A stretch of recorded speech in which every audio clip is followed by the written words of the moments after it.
বিসমিল্লাহির রহমানির রহিম। আজকের এই নির্বাচনী জনসভার সম্মানিত সভাপতি, আমার সামনে উপস্থিত চট্টগ্রামবাসী, মঞ্চে উপস্থিত নেতৃবৃন্দ, আমার প্রিয় সহকর্মীবৃন্দ, প্রিয় ভাই ও বোনেরা, আসসালামু আলাইকুম। আসসালামু আলাইকুম। অন্যরা কেন আছেন?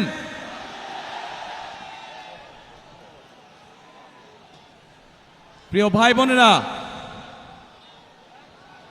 আজকে আমরা এখানে সকলে একত্রিত হয়েছি একটি লক্ষ্যকে সামনে রেখে, অর্থাৎ একটি পরিবর্তনকে সামনে রেখে আমরা সকলে একত্রিত হয়েছি। এই সেই চট্টগ্রামের পুণ্যভূমি, যেখান থেকে শহীদ রাষ্ট্রপতি জিয়াউর রহমান 1971 সালের স্বাধীনতার ঘোষণা দিয়েছিলেন। এই সেই চট্টগ্রামের পুণ্যভূমি, যেখানে শহীদ রাষ্ট্রপতি জিয়াউর রহমান শহীদ হয়েছিলেন। প্রিয় ভাই বোনেরা, এই সেই চট্টগ্রামের পুণ্যভূমি, যেখান থেকে দেশনেত্রী খালেদা জিয়াকে দেশনেত্রী উপাধি দেওয়া হয়েছিল।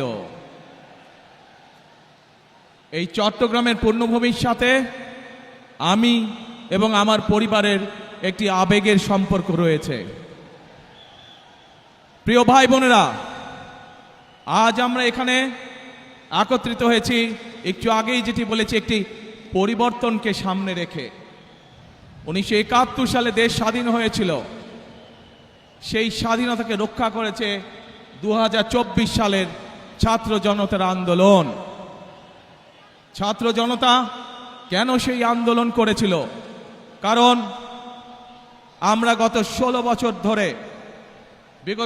বছর ধরে এই দেশের মানুষের রাজনৈতিক এবং অর্থনৈতিক অধিকারকে, বাক স্বাধীনতাকে, ব্যক্তি স্বাধীনতাকে কেড়ে নেওয়া হয়েছিল।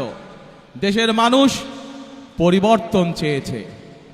সেই পরিবর্তন, যে পরিবর্তন এই দেশের খেটে খাওয়া মানুষকে নিরাপত্তা দিবে, নিরাপদে ব্যবসা বাণিজ্য, নিরাপদে চাকরি, নিরাপদে রাস্তায় হাঁটার অধিকার দিবে। বাংলাদেশের মানুষ পরিবর্তন চেয়েছে। কোন সে পরিবর্তন? যেই পরিবর্তনের ফলে দেশের সাধারণ মানুষ তাদের সন্তানদের শিক্ষা ব্যবস্থা নিশ্চিত করতে পারবে। বাংলাদেশের মানুষ পরিবর্তন চেয়েছে। কোন সে পরিবর্তন? সেই পরিবর্তন হলো বাংলাদেশের মানুষ যেন তার এবং তার পরিবারের ন্যূনতম চিকিৎসা সুবিধা তারা পায়।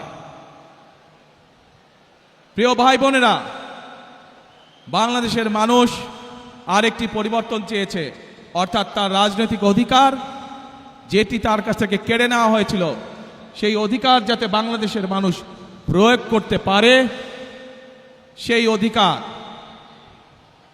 যে অধিকার তার কাছ থেকে কেড়ে নেওয়া হয়েছিল, কথা বলার অধিকার, সেই অধিকার মানুষ আবার পুনঃপ্রতিষ্ঠিত করেছে। 2024 সালের 5ই আগস্ট বাংলাদেশের মানুষ পরিস্থিতির পরিবর্তন করে আগামী দিনে বাংলাদেশে এই পরিবর্তনগুলো চায়। এখন প্রিয় ভাই বোনেরা, আজ এই নির্বাচনী জনসভায় দাঁড়িয়ে একটি রাজনৈতিক দল হিসাবে আমরা আমাদের প্রতিদ্বন্দ্বী দল যারাই হোক না কেন, আমরা তাদের সম্পর্কে আপনাদেরকে হয়তো অনেক কথা বলতে পারি, তাদের হয়তো অনেক দোষ ত্রুটি তুলে ধরতে পারি, কিন্তু তাতে কি জনগণের কোনো উপকার হবে?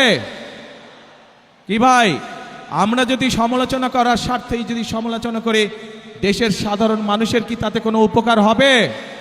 উপকার হবে না। আমরা যদি শুধু সমালোচনা করার অর্থে শুধু সমালোচনাই করি, দেশের মানুষের পেট ভরবে? পেট ভরবে না। প্রিয় ভাই বোনেরা, বিএনপি একমাত্র রাজনৈতিক দল যারা যতবার সরকারে ছিল এই দেশের মানুষের ভাগ্যের পরিবর্তনের জন্য কাজ করেছে তারা। এবং সেই জন্যই আমি 17 বছর পর যেদিন দেশের মাটিতে পা রেখেছিলাম, সেদিন আমি সমগ্র বাংলাদেশের মানুষের কাছে একটি কথা বলেছিলাম যে উই হ্যাভ এ প্ল্যান, অর্থাৎ আমাদের একটি পরিকল্পনা আছে দেশের মানুষকে ঘিরে, দেশকে ঘিরে। বাংলাদেশে এই মুহূর্তে জনসংখ্যার অর্ধেক জনসংখ্যা হচ্ছে তরুণ বা যুবক সমাজের সদস্য। এই কোটি কোটি তরুণ যুবক সমাজের সদস্য তারা চায় কর্ম, তারা চায় কাজ, তারা চায় কর্মসংস্থান। এই যে চট্টগ্রাম বাংলাদেশের ব্যবসা বাণিজ্যের প্রাণকেন্দ্র, সেই চট্টগ্রামের মানুষ সহ সারা বাংলাদেশের মানুষ চায় একটি নিরাপদ পরিবেশ, যেই নিরাপদ পরিবেশে তারা ব্যবসা বাণিজ্য করতে পারবে, বাণিজ্যিক সুবিধা তারা চায়। এই চট্টগ্রামের মানুষ সারা বাংলাদেশের মানুষের মতন চায় যে তাদের সন্তানরা যাতে লেখাপড়া করতে পারে, সেই পরিবেশ তৈরি তারা চায়। এবং সেই জন্যই আমরা বলেছি আপনাদের রায় 12 তারিখে ইনশাল্লাহ আমরা সরকার গঠনে সক্ষম হলে আমরা আমাদের প্রাইমারি শিক্ষা ব্যবস্থা সহ বিভিন্ন শিক্ষার স্তরে স্তরে আমরা পরিবর্তন আনতে চাই, যেখানে আমরা শিক্ষা ব্যবস্থাকে এমন করে গড়ে তুলতে চাই যেখানে আমাদের তরুণ যুবক সদস্যরা, তরুণ সমাজের সদস্যরা শুধু সার্টিফিকেট শিক্ষা ব্যবস্থাই পাবে না, একই সাথে তাদের শিক্ষা ব্যবস্থা এমন হবে যাতে শিক্ষা জীবন শেষে তারা কর্মসংস্থানের ব্যবস্থা সহজেই করে নিতে পারে। এবং সেজন্যই আমরা বলেছি যে আমরা হয়তো আপনাদেরকে বলতে পারি অমুক জায়গায় এত বেডের হসপিটাল করব, তমুক জায়গায় এত বেডের হসপিটাল করব, কিন্তু আমরা তা বলতে চাই না আপনাদেরকে। বরং আমরা চাই গ্রামের মানুষের কাছে, গ্রামের নারীদের কাছে, গ্রামের শিশুদের কাছে স্বাস্থ্য সেবা তাদের ঘরে ঘরে পৌঁছে দিতে। এবং সেজন্যই আমরা 1 লক্ষ হেলথ কেয়ারার নিযুক্ত করার পরিকল্পনা গ্রহণ করেছি, যাতে করে মা বোনেরা এবং শিশুরা ঘরে বসে কম বেশি চিকিৎসা সুবিধা পেতে পারে। প্রিয় ভাই বোনেরা, বাংলাদেশের জনসংখ্যার অর্ধেক নারী, এত বিপুল সংখ্যক যেই জনসংখ্যার অর্ধেক নারী, সেই নারীদেরকে আমরা কর্মহীন রেখে আমরা কোনোভাবেই আমাদের এই বাংলাদেশকে আমাদের প্রত্যাশিত লক্ষ্যে নিয়ে যেতে পারবো না। এবং সেই জন্যই এই নারীদেরকে দেশনেত্রী খালেদা জিয়া যখন দেশ পরিচালনার দায়িত্বে ছিলেন, তখন আপনারা দেখেছেন উনি স্কুল থেকে শুরু করে ইন্টারমিডিয়েট পর্যন্ত মেয়েদের শিক্ষা ব্যবস্থা ফ্রি করে দেওয়ার ব্যবস্থা করেছিলেন। এটি ধারণা আছে আপনাদের যে আমরা সেই নারীদেরকে সেই শিক্ষা ব্যবস্থার ফলে, ফ্রি শিক্ষা ব্যবস্থার ফলে নারীদের একটি বৃহৎ অংশ আজ শিক্ষিত হয়েছে, কিন্তু সেই নারীদেরকে আমরা স্বাবলম্বী করে, অর্থনৈতিকভাবে স্বাবলম্বী করে গড়ে তুলতে চাই। এবং সেই জন্যই আমরা বলেছি আপনাদের ভোটে ইনশাল্লাহ আগামী 12 তারিখে বিএনপি সরকার গঠনে সক্ষম হলে আমরা বাংলাদেশের প্রত্যন্ত অঞ্চলে গ্রামগঞ্জ সহ সকল পরিবারের নারীদের কাছে আমরা ফ্যামিলি কার্ড পৌঁছে দিতে চাই। প্রিয় ভাই বোনেরা, বাংলাদেশের মূল প্রাণ শক্তি হচ্ছে কৃষক। এই কৃষক যদি ভালো থাকে তাহলে বাংলাদেশ ভালো থাকবে। এই বিপুল জনগোষ্ঠীর খাদ্যদ্রব্যের যে ঊর্ধ্বগতি, পণ্যমূল্যের যে ঊর্ধ্বগতি, এই ঊর্ধ্বগতি যদি রোধ করতে হয় তাহলে আমাদেরকে কৃষির উৎপাদন বাড়াতে হবে। এবং কৃষির উৎপাদন বাড়াতে হলে আমাদেরকে কৃষক ভাইদের পাশে, কৃষানী বোনদের পাশে আমাদেরকে দাঁড়াতে হবে। এবং সেই জন্যই আমরা বলেছি আপনাদের ভোটে ইনশাল্লাহ আগামী 12 তারিখে বিএনপি সরকার গঠনে সক্ষম হলে আমরা ধীরে ধীরে বাংলাদেশের সকল কৃষকের কাছে কৃষক কার্ড নামে একটি কার্ড পৌঁছে দিতে চাই, যে কার্ডের মাধ্যমে কৃষক এবং কৃষানী ভাই বোনেরা তারা ঋণ সুবিধা সহ বিভিন্ন সুবিধা তারা পাবে, যাতে করে আস্তে আস্তে তারা অর্থনৈতিকভাবে স্বাবলম্বী হয়ে উঠতে পারে। প্রিয় ভাই বোনেরা, আজ এই চট্টগ্রাম সহ সারা বাংলাদেশের একটি বড় সমস্যা, সেটি হচ্ছে জলাবদ্ধতা। এই চট্টগ্রাম শহর, চট্টগ্রাম জেলার বিভিন্ন উপজেলা সহ সারা বাংলাদেশে খাল বিল নদী নালাগুলো বন্ধ হয়ে গিয়েছে। আমরা আপনাদের ভোটের মাধ্যমে 12 তারিখে ইনশাল্লাহ বিএনপি সরকার গঠনে সক্ষম হলে আমরা সমগ্র বাংলাদেশে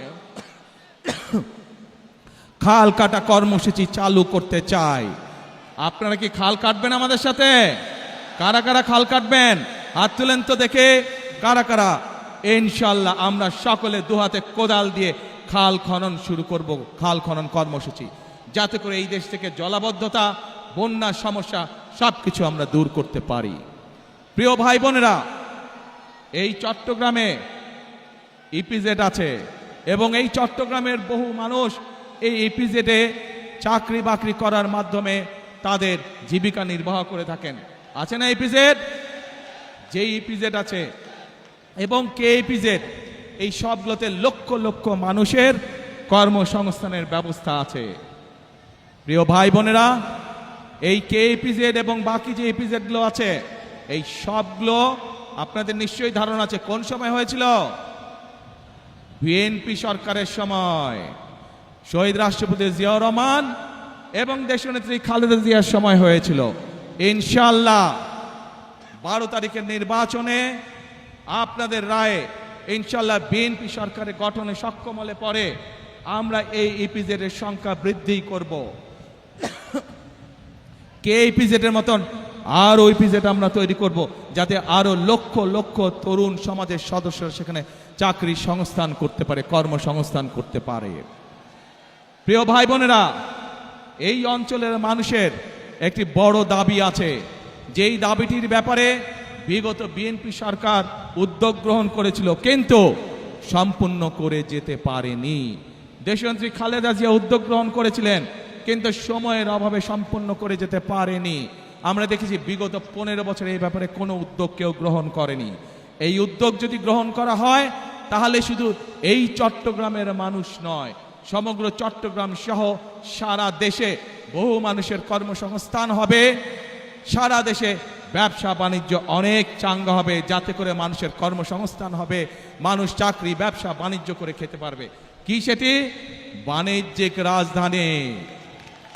ইনশাআল্লাহ বিএনপি আগামী 12 তারিখে নির্বাচনে আপনাদের সমর্থনে বিএনপি সরকার গঠনে সক্ষম হলে খালেদা জিয়ার সেই উদ্যোগ যত দ্রুত সম্ভব আগামী বিএনপি সরকার সেটিকে বাস্তবায়ন করবে, যাতে করে এই এলাকার মানুষ ব্যাংকিং সুবিধা সহ সকল কিছু এখানে বসেই কাজ সেরে নিতে পারে।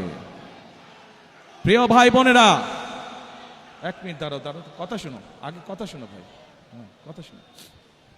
প্রিয় ভাই বোনেরা, আমি যে এই সংক্ষিপ্তভাবে আপনাদের সামনে পরিকল্পনার কথাগুলো তুলে ধরেছি, আপনারা কি কম বেশি সবাই শুনতে পেরেছেন, বুঝতে পেরেছেন? কি ভাই, ওই যে রাস্তার মধ্যে মানুষ আছে আপনারা শুনতে পেয়েছেন? আচ্ছা, পেছনে যে মানুষ আছেন শুনতে পেয়েছেন? এখন এই আপনাদের কি মনে হয় যে আমরা যদি এই পরিকল্পনাগুলো গ্রহণ করতে পারি তাহলে দেশের মানুষ যেই পরিবর্তন আশা করেছিল ধীরে ধীরে আমরা সেই ভালো পরিবর্তনের দিকে এগিয়ে যাব? আপনারা কি সেইটা মনে করেন? ইনশাআল্লাহ।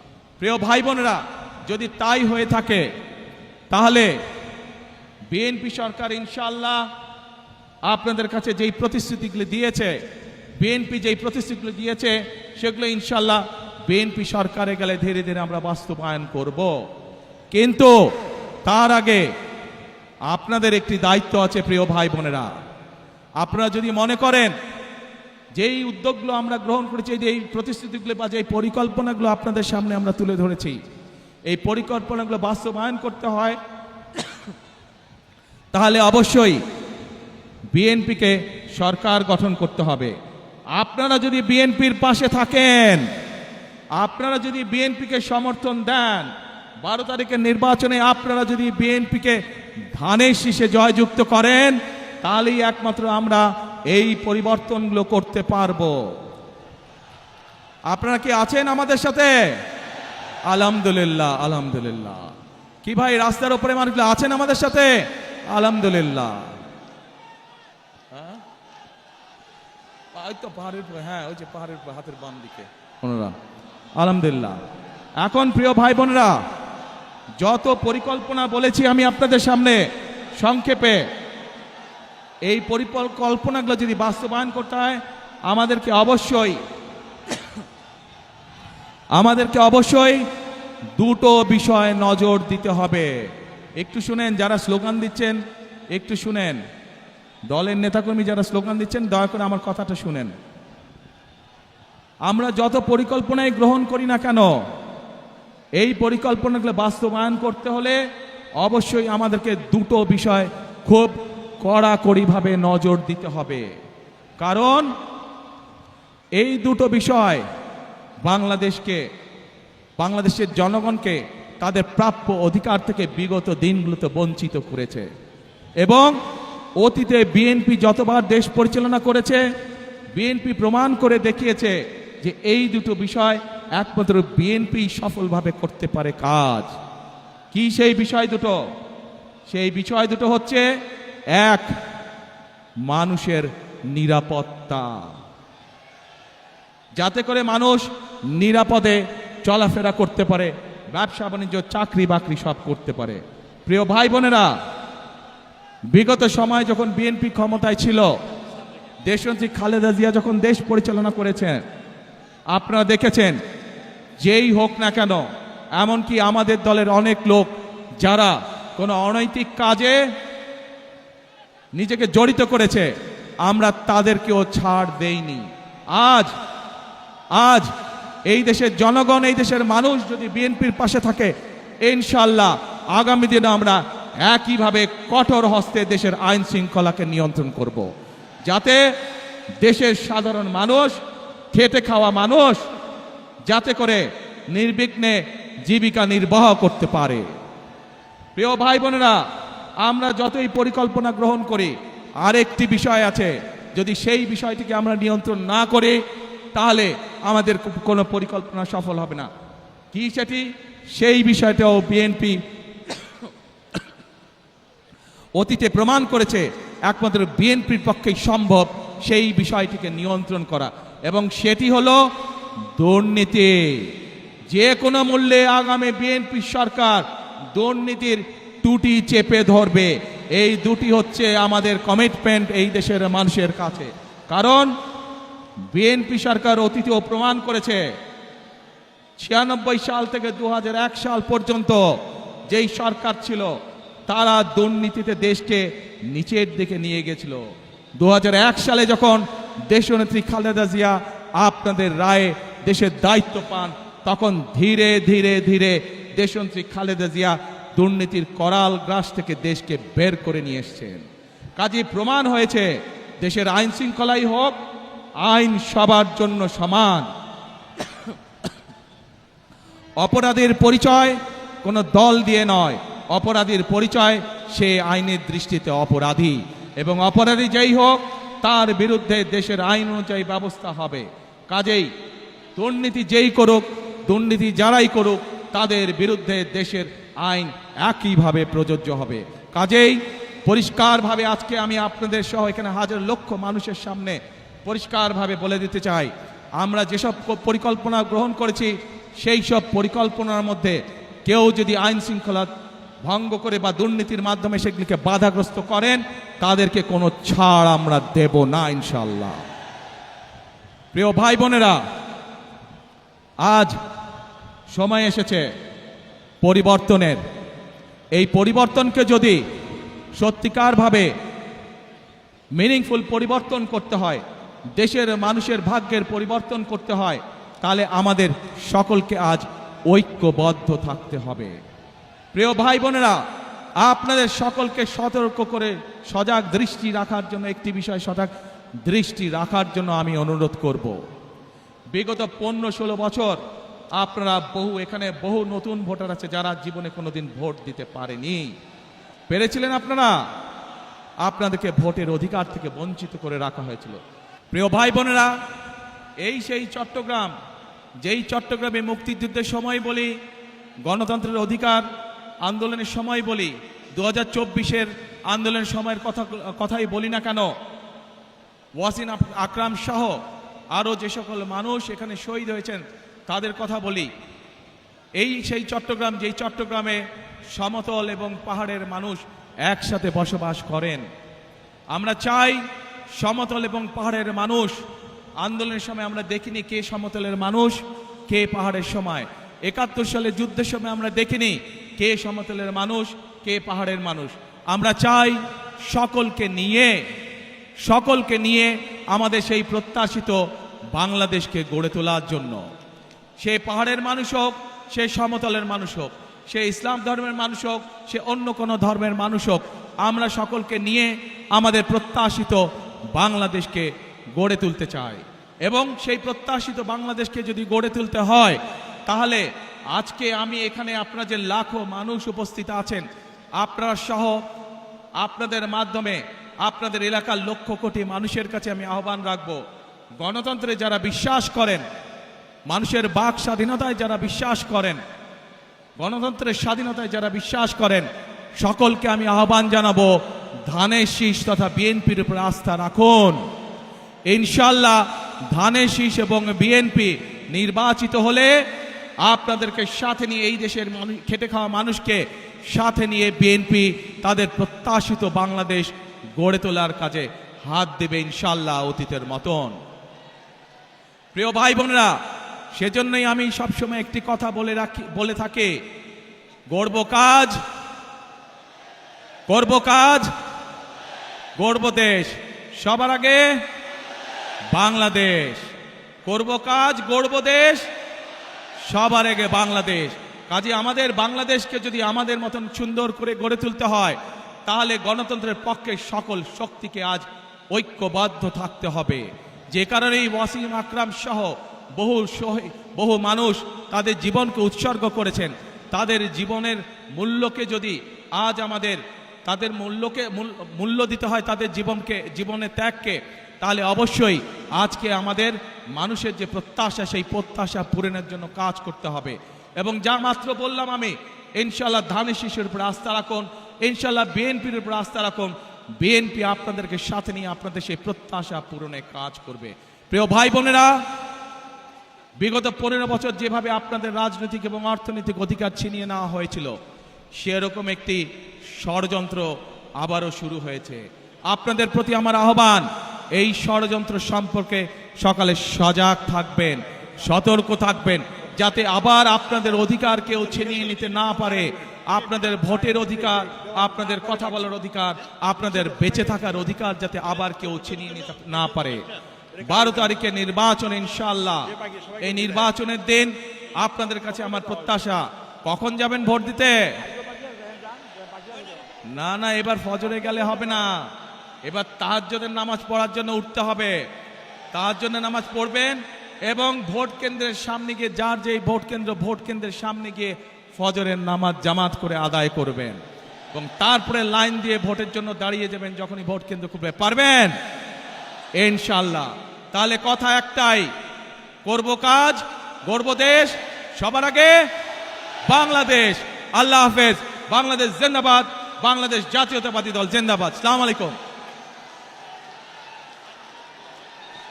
আমি আপনাদের সাথে, আপনারা চেনেন, আপনারা এই মানুষগুলোকে চেনেন, তারপরেও যে মানুষগুলো আগামী দিনে এই এলাকার মানুষের উন্নয়নের রাজনীতির সূচনা করবে, সেই মানুষগুলোর সাথে আপনাদেরকে আমি পরিচয় করিয়ে দিচ্ছি। যেহেতু এখানে চট্টগ্রাম জেলার সকল প্রার্থী উপস্থিত আছেন, কক্সবাজার জেলার সকল প্রার্থী আমার পাশে দাঁড়িয়েছেন। আপনাদের এলাকার উন্নয়নের দায়িত্ব এই মানুষগুলোর উপরে থাকবে, যাতে আপনাদের এলাকায় উন্নয়ন হচ্ছে কি হচ্ছে না, আপনারা নির্বাচিত করার পরে এই মানুষগুলোর কাছে কি আপনার অভাব অভিযোগ আপনারা জানাতে পারবেন। এদেরকে যদি নির্বাচিত করেন আপনারা, তাহলে এরা আপনাদের কাছে জবাবদিহি করতে দায়বদ্ধ থাকবে। সকল মা বোন সহ সকল ভাইদের প্রতি আমার অনুরোধ, 12 তারিখে যাতে কেউ কোনোভাবে আপনাদের ভোটের অধিকার কেড়ে নিতে না পারে, সেই ব্যাপারে সদা সতর্ক দৃষ্টি রাখবেন। ইনশাল্লাহ সতর্ক থাকবে। আপনার সকলে হাত এই ধানের শীষে তুলেন। প্রিয় ভাই বোনেরা, এই আমার হাতের ডান এবং বাম পাশে যেই মানুষগুলো দাঁড়িয়ে আছে, এরা হচ্ছে ধানের শীষের প্রতিনিধি। ইনশাআল্লাহ 12 তারিখে এদেরকে জয়যুক্ত করবেন, যাতে আপনার জীবনকে আপনি নিরাপদ করতে পারেন, আপনার এলাকার উন্নয়নকে আপনি নিশ্চিত করতে পারেন। আল্লাহ হাফেজ।